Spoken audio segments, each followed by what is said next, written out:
Good morning, good afternoon, and good evening to one and all. This is the Smoking Barrel. I'm Rustin Edwards, based in Geneva, with my illustrious co-host, Mr. Matt Stanley, in beautiful sunny Dubai. Yes, and you were here a couple of weeks ago, and you know how lovely it is right now, the weather. Quite lovely, quite warm, a far bit warmer than it is in Geneva. I mean, we had snow here last week, believe it or not, but now you wouldn't believe it was snowy at all because it's, back up to a nice warm 16 degrees today. So, Bob's your uncle. Happy days. I, Get s- those I s- shorts back on.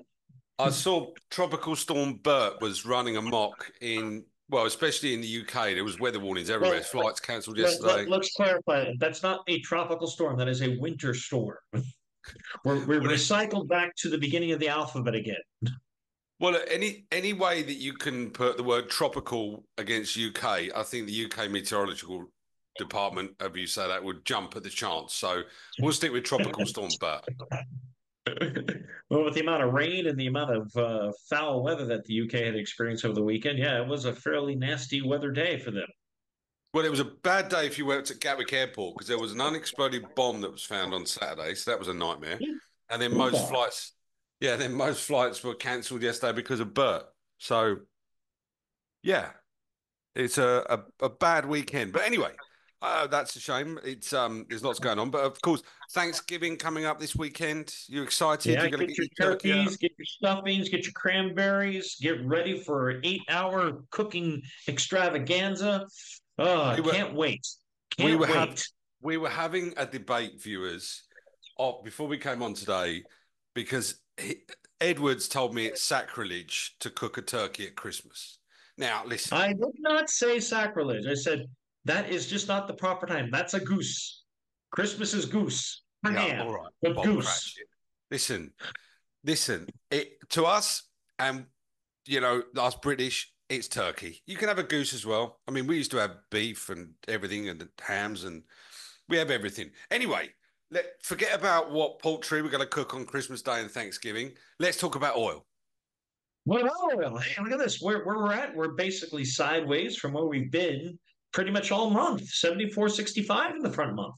Yep, we are 74.65. Front structure has gone bid because people are worried there's not enough oil, but back end remains pretty well offered.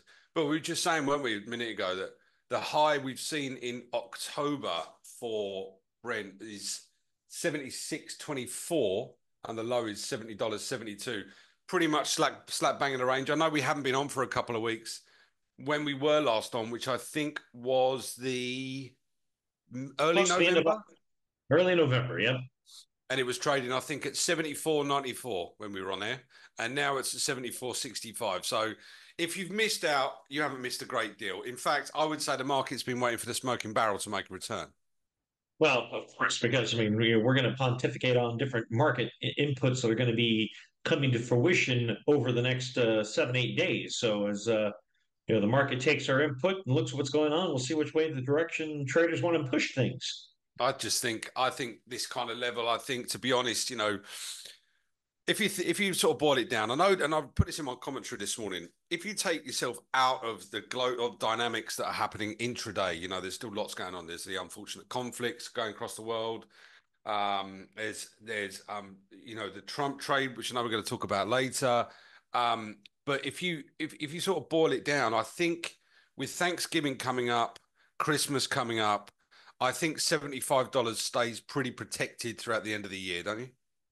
It might be. I mean, typically there's always that end of year kind of liquidation that happens as traders square up their books and they close out positions. So I wouldn't be surprised to see if we make another run towards $70 without any other new inputs that come into the marketplace.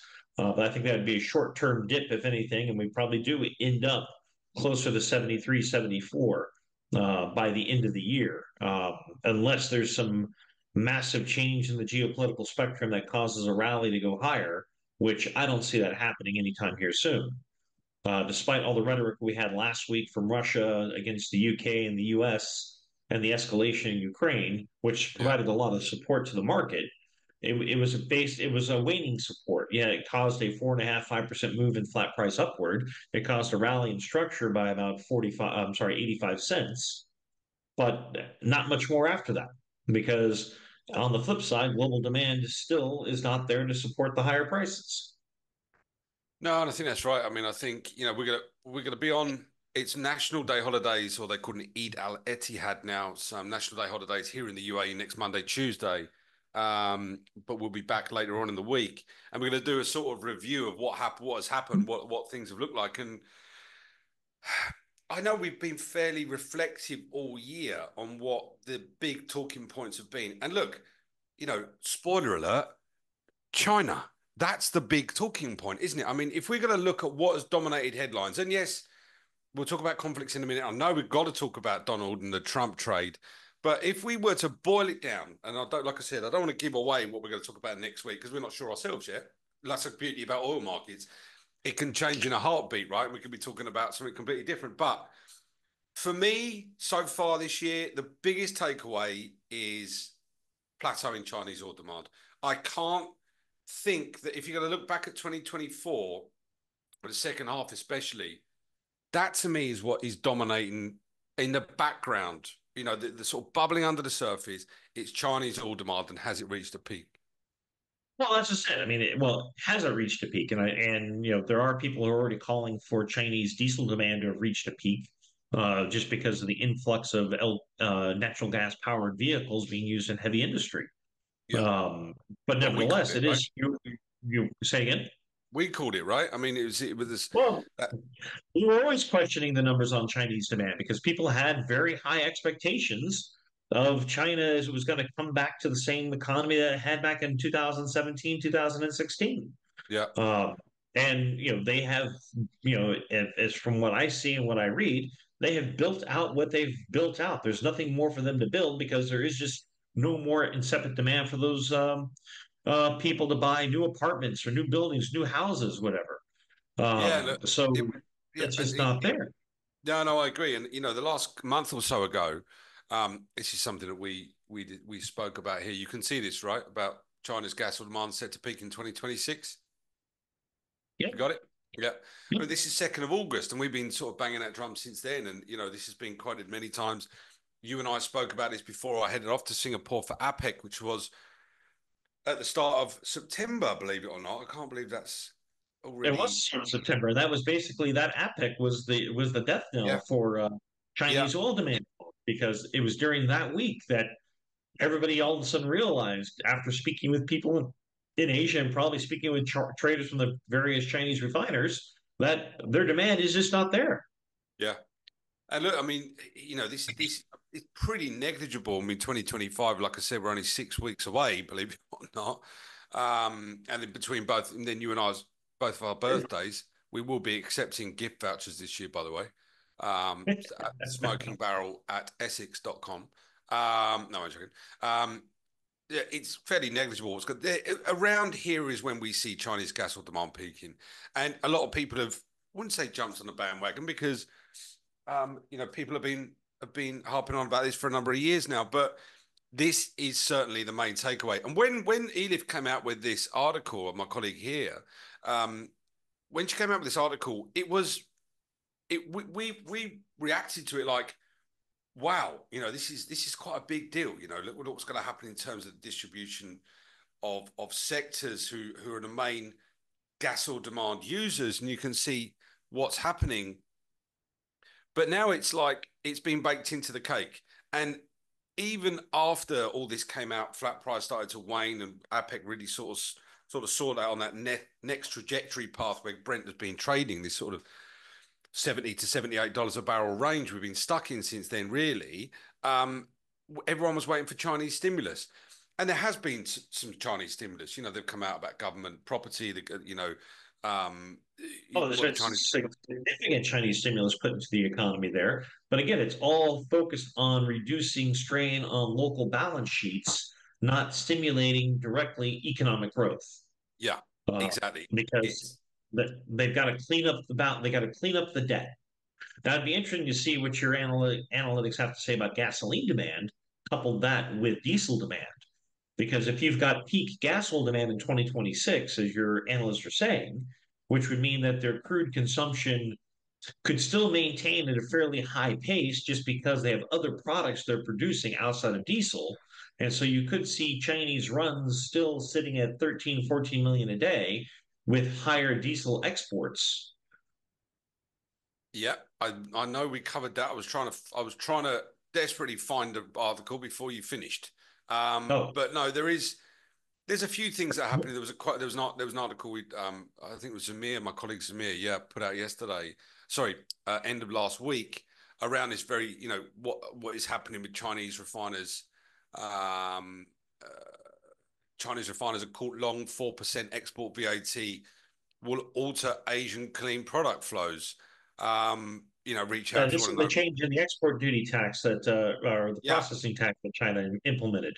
right, right, exactly. Yeah. So beginning December the 1st, the rebate will decrease from the full 13% to just 9%, effectively imposing a 4% VAT on exports. And that's right. I mean, it does, and it changes the dynamic, and you can sort of see what's happening here on gas or diesel diffs and the ARB, and what's happening on the gasoline ARB as well. Is the incentive there?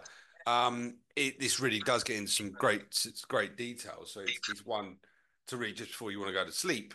Not with all respect, don't mean it's a boring article. I just mean it goes into real depth. But it's a niche market we're in here. But again, it boils back down to China is dominating headlines once again on plateauing oil demand. I mean, well, the other thing to deal with as well, just before we get into the murky world of Donald Trump, um, is with a Sino-US trade war 2 on the horizon, what's next for crude oil flows? Just want to pull up a couple of another is my third article I'm sharing. I'm a magpie for those who know me. I steal other people's work, palm it off as my own.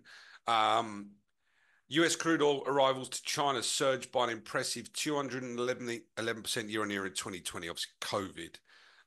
The values only climbed by 92%. But if you look here on the share of the seaborne crude oil suppliers into China, by far and away, the Middle East are surging ahead and will continue to. And there was some article. China's crude oil imports from the Middle East soared to 56.6% in 2024, up from 15% 3 years ago, driven by a dramatic rise in Iranian crude imports, ballooned to 14% of the total from just 5% in 2021. So, I mean, I think the Chinese are becoming a lot more um, uh, uh, Well, I would diversified. say that's it. Well, I would say, Chinese have always been a price sensitive buyer of fuel, of energy. And what you probably are seeing there is that the discounts that Russian crude was getting at the beginning of the Russian war and the implement of the price cap have probably diminished to the point where they no longer have the same incentive as they do for other products. So Iranian products, Iranian crude still needs to price to clear. And so Yeah, therefore the Chinese are probably seeing better value in buying Iranian than they are buying Russian. yeah, And there are certain Russian streams that the Chinese will always pick up. They always pick up the material out of Espo. There's no question why they wouldn't. It's right across the straits from production facility into their refining hubs. yeah, But then you also have the competitive value coming out of Canada from the TMX pipeline, which should also put competition on some of the Russian Urals flow because it's very similar in nature, heavy sour crude. yeah, And the Iranian is probably priced into clear. Therefore, they had that dramatic increase. And this kind of rolls into what's going to happen come January 21st when uh, President-elect Trump takes control of the office. yeah, You know, as he has already vowed to start ratcheting that back down on the sanctions that have been implemented by prior administrations, and put pressure back on Venezuela and Iran. What is that going to do for those alternate crude oil flows? Now, a lot of people are calling back to 2016 when he pulled out of the JCPOA that there was a million barrel to 1.2 million barrel reduction in Iranian exports. I believe they got all the way down to like 400,000 barrels a day. yeah, However, as we look in today's market and today's matrix of who's there to handle sanctioned oil, there's a far larger pool of people out there who are working these markets and who have basically taken the point of view that damn the US full speed ahead. So I would be one to argue that the impact to global oil supply is not going to be as big as it was in 2016 because there are more people willing to handle oil in the dark fleet. And what's the chat over the other side of the pond about um the first? I mean, what he will do come January 21st, like you said, when he's sworn in again. What is the chat? What are people looking out for first? The sort of the big three things that he's gonna strike with first. What are they, what's the chat? What's the consensus in the States? Well, Hollywood. there's immigration reform is number one. I mean, I think Right. that's top of his agenda because that's what he was brought back into power from, was to control the immigration or the unfettered immigration across the southern border of the United States. I think you'll probably see federal bureaucracy reform because again, that's something that again he feels that he was brought in to reduce the size of the U.S. government. Is that Musk's department? Well, that's the new DOGE, yeah, the Elon Musk Doge. um, entity that's being created to refine efficiencies. And to be fully honest, the U.S. government does need to have some type of efficiency found because they are woefully behind other countries when it comes to bureaucracy and how they manage a bureaucracy. I mean, how do you I mean, we're getting political here now, but we have to for a moment because I want to. No, but it's yeah, the Musk employment. I think the whole world went right. Interesting, interesting. I mean, I don't think it's a sort of flash in the pan, dramatic move. I need to be one of the people. Musk is a very well respected, the world's most successful businessman, arguably right now. I think it's a brilliant move. I think what it does is it kind of blurs the line for a lot of people going, holy shit, actually, if I can make governments more efficient and my business is more efficient on the back of that because there's not as much red tape to cross, that's good for business. Wow. And I think people went, do you know what I mean? Well, that could be very well what's happened there. But I think you're also bringing in a new set of eyes that aren't brought up in the political bureaucratic spectrum. And that's probably the benefit you get because when you have a fresh set of eyes who aren't, you know, already, under a paradigm of what a bureaucracy should do, how the government should function, because they've been brought up in that whole realm It's of, like okay, Ted what did you Lasso. do? Ted Yeah, Lasso for politics. exactly. I would fully agree.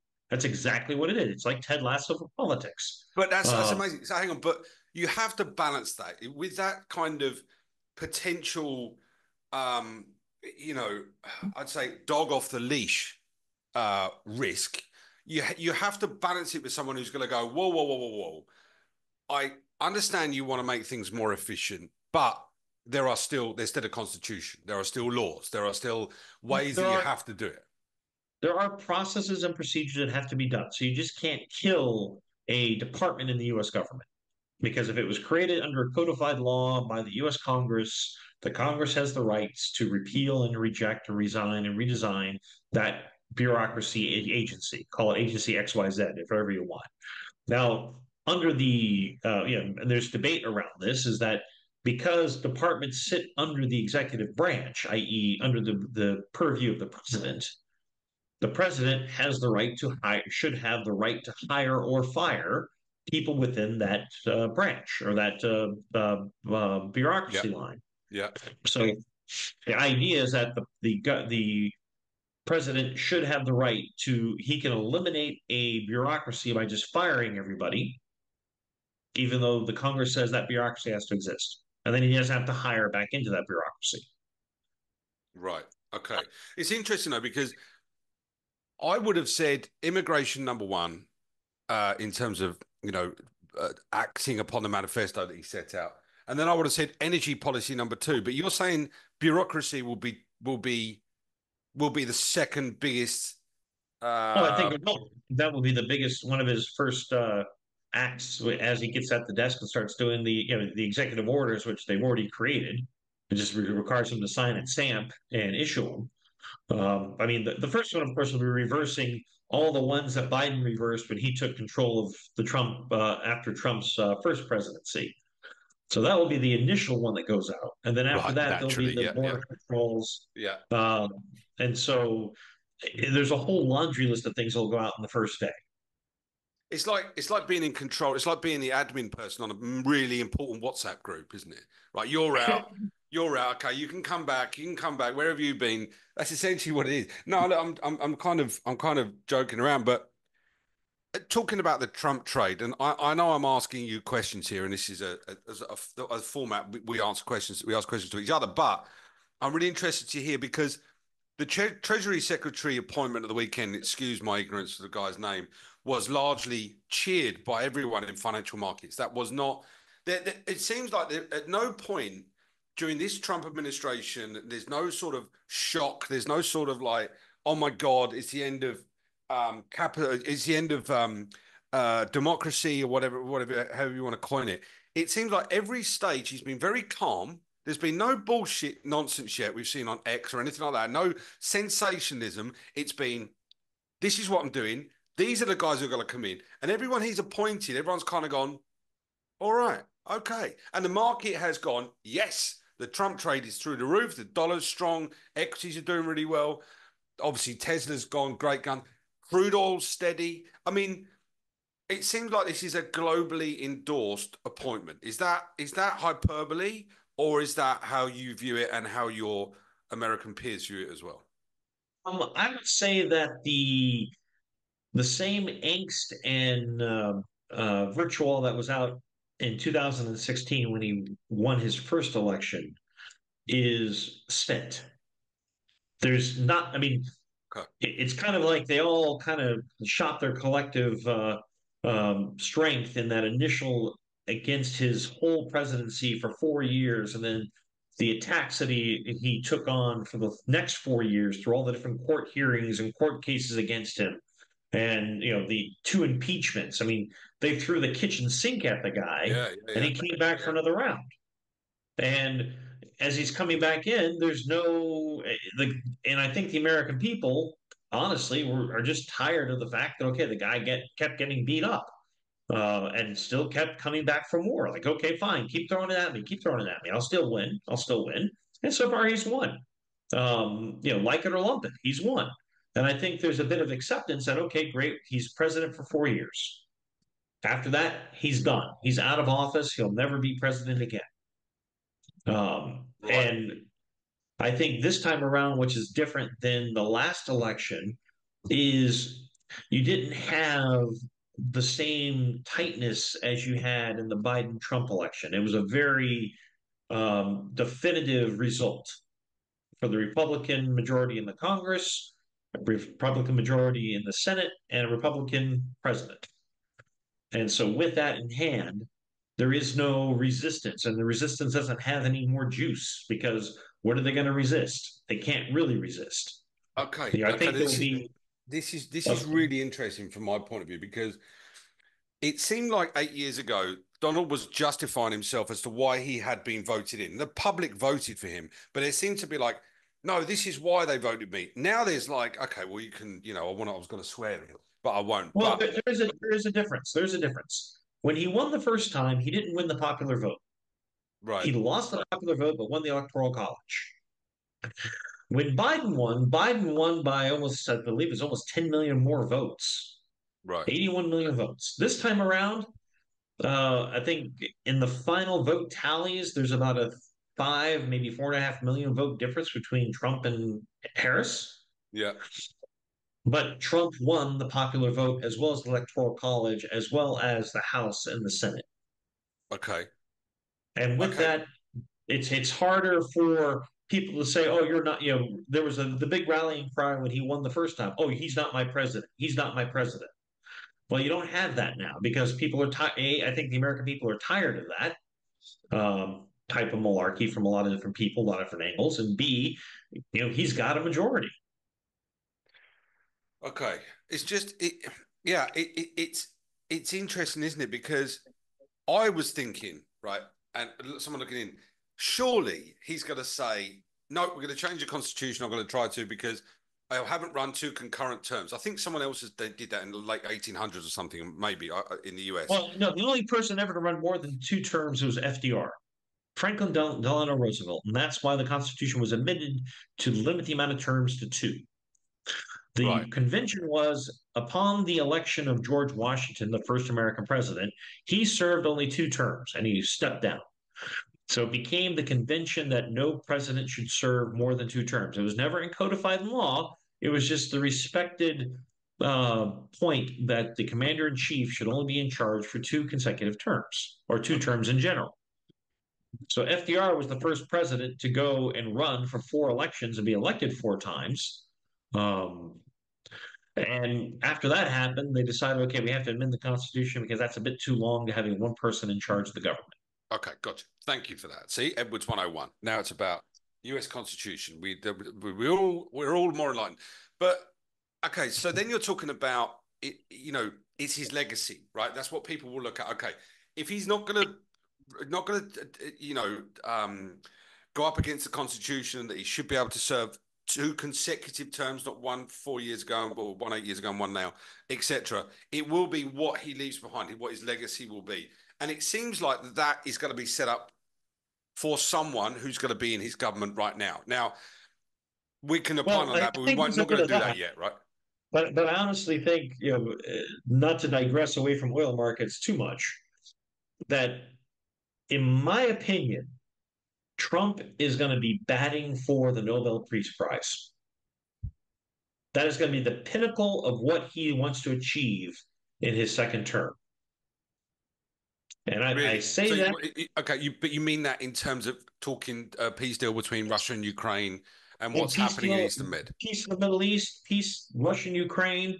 He is going to be the peaceful president. He is going to be out there to try to make peace happen around the world to get a Nobel Peace Prize. Listen to me up there in Stockholm. That's what he's going to be shooting for. Right. Interesting. Okay.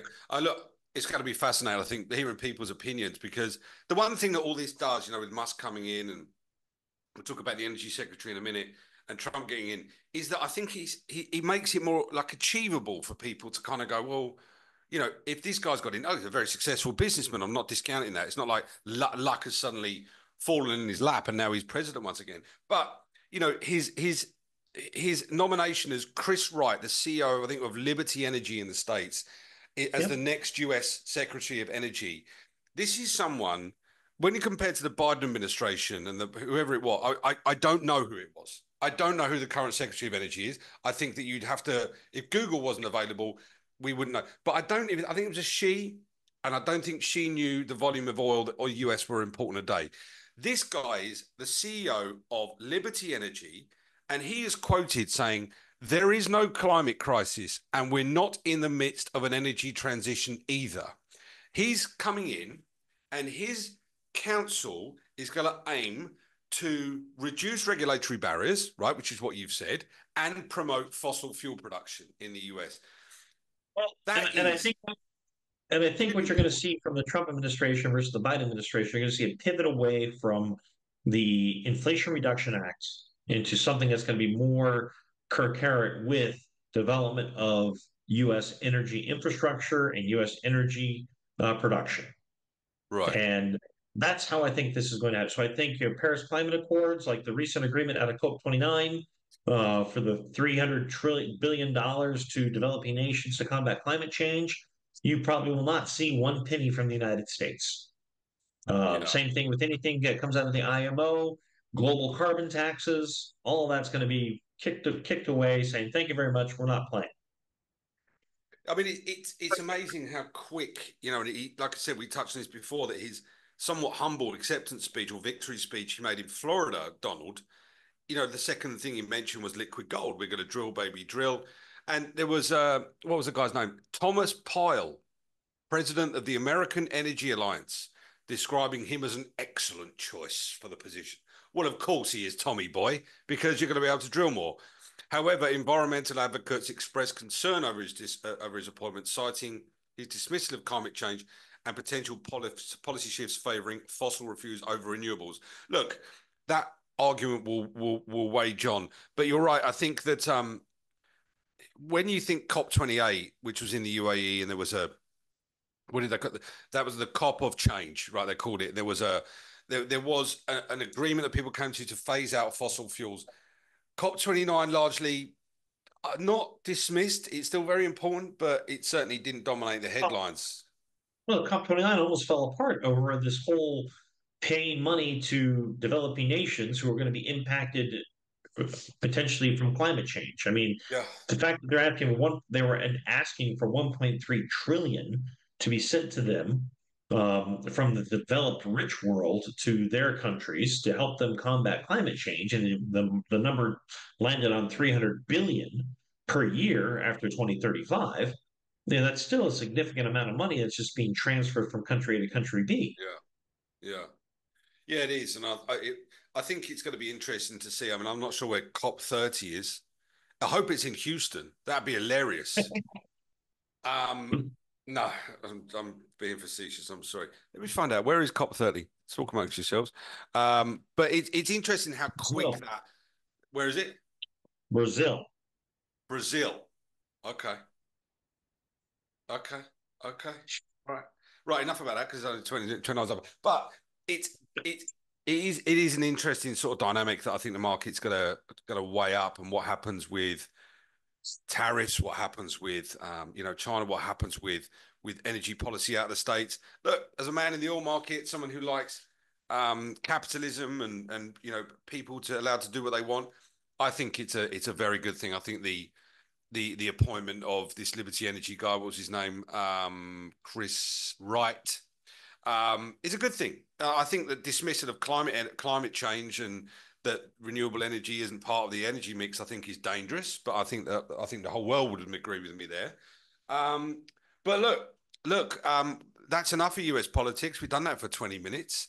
Um, we got a fairly thin week when it comes to data this week. There's a few bits coming out. What GDP looked like quarter on quarter, year on year out of the States. But the big one people are looking at, I think, is it the CEC or something this week? And the inflationary numbers is is it You've, on you, you've Wednesday? got Thanksgiving weekend, so there's very little that comes out of the U.S. for this Yes, the week. core Um, PCE price index is the big one that the Fed are going to be looking at. yeah, That's so kind of that's that. calmed down. But I think the big one is going to be the OPEC meeting on this weekend.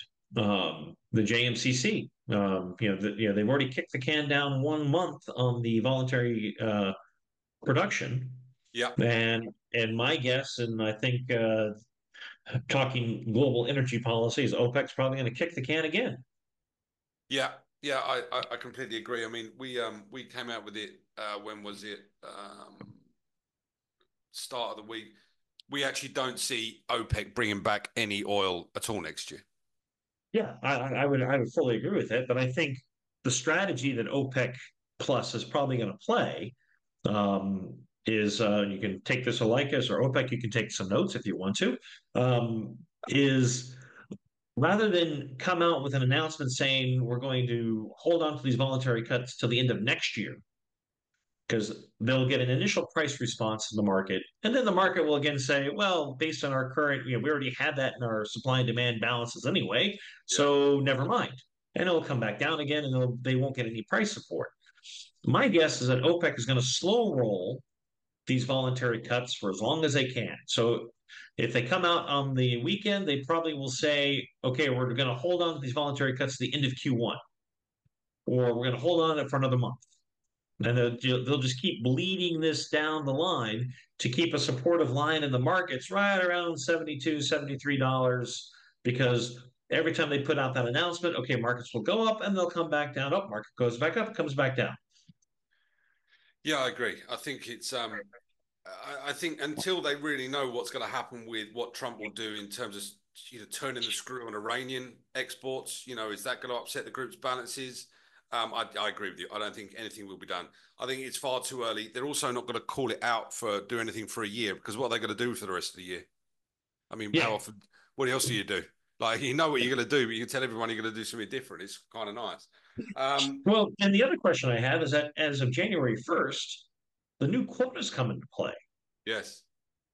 So how is it going to play into the whole voluntary cut regime? Because I'm sure if you're a country like the UAE or Iraq who have batted for more quota to export, they're going to want to have that new quota. They are. And listen, on that note, happy National Day for next week to the UAE. We're going to celebrate that and we'll worry about that in the new year, Rustin, okay?